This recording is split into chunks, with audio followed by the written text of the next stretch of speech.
നമസ്കാരം. ഞാൻ നിങ്ങളുടെ സ്വന്തം ശരവൺ മഹേശ്വർ. കൃഷ്ണശിലയായി എന്ന എൻ്റെ പരമ്പരയിലെ 218 എപ്പിസോഡാണിത്.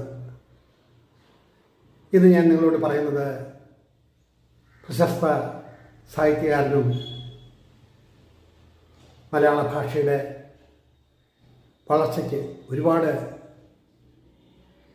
ഗ്രന്ഥങ്ങൾ രചിച്ച വ്യക്തിത്വവുമായ ശ്രീ പന്മന രാമചന്ദ്രൻ നായരെക്കുറിച്ചിട്ടാണ്.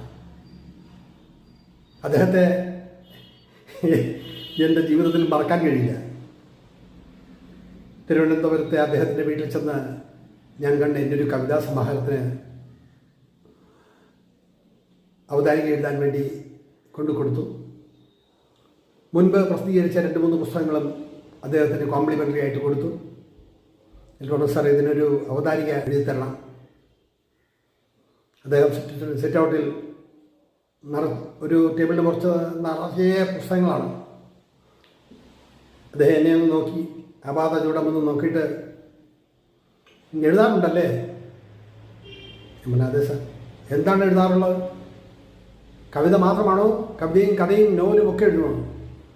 അറിയാവുന്ന തട്ടകത്തിലൊക്കെ എന്തൊക്കെയോ കുറേയൊക്കെ എഴുതാറുണ്ട്. എൻ്റെ കൈയെഴുത്ത് പ്രതി ഇടത്തോട്ടും വലത്തോട്ടും ഒക്കെ ഒന്ന് മറിച്ച് നോക്കിയിട്ട് പറഞ്ഞു,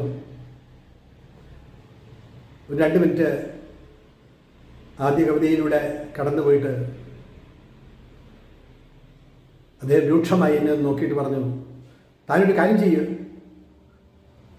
മലയാള അക്ഷരങ്ങൾ ഒരു 5 പ്രാവശ്യം ഇമ്പോസിഷനായിട്ട് എഴുതി കൊണ്ടുവരും, എന്നിട്ട് നമുക്ക് ആലോചിക്കാം. അപ്പം ഞാൻ മനസ്സിൽ പറഞ്ഞു, അത് ശരി. അപ്പോൾ സാറ് പറയുന്നത് എനിക്ക് അക്ഷരമേ അറിയില്ല എന്നതാണ്. ഞാനൊന്ന് ചിരിച്ചു. അദ്ദേഹം ഗൗരവത്തോടെ പറഞ്ഞു, എന്താ ഞാൻ പറഞ്ഞത് ഇഷ്ടപ്പെട്ടില്ലേ? അപ്പോൾ ഞാനും ഗൗരവത്തിലായി, സാർ ഇഷ്ടപ്പെടായികയൊന്നുമില്ല, സാർ പിന്നെ അവതാരിക എഴുതിയാൽ മതി. ഞാൻ ആദ്യം പോയി ആ ഈ എന്നുള്ളത് ഒരു 5 പ്രാവശ്യം കംപ്ലീറ്റ് എഴുതി സാറിനെ കൊണ്ട് കാണിക്കാം, എന്നിട്ട് സാർ എൻ്റെ പുസ്തകത്തിന് അവതാരിക എഴുതിയാൽ മതി. അങ്ങനെ ആട്ടെ എന്ന് പറഞ്ഞ്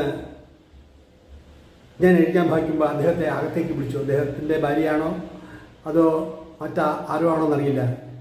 ഇങ്ങനെയാണോ വരുന്ന ഒരു എഴുത്തുകാരനോട് പറയുന്നത്? വല്ലാത്ത വിഷമമായിപ്പോയി എന്ന് പറഞ്ഞു. അദ്ദേഹം മ്ലാനവദനായി വീണ്ടും എൻ്റെ മുന്നിൽ വന്നു.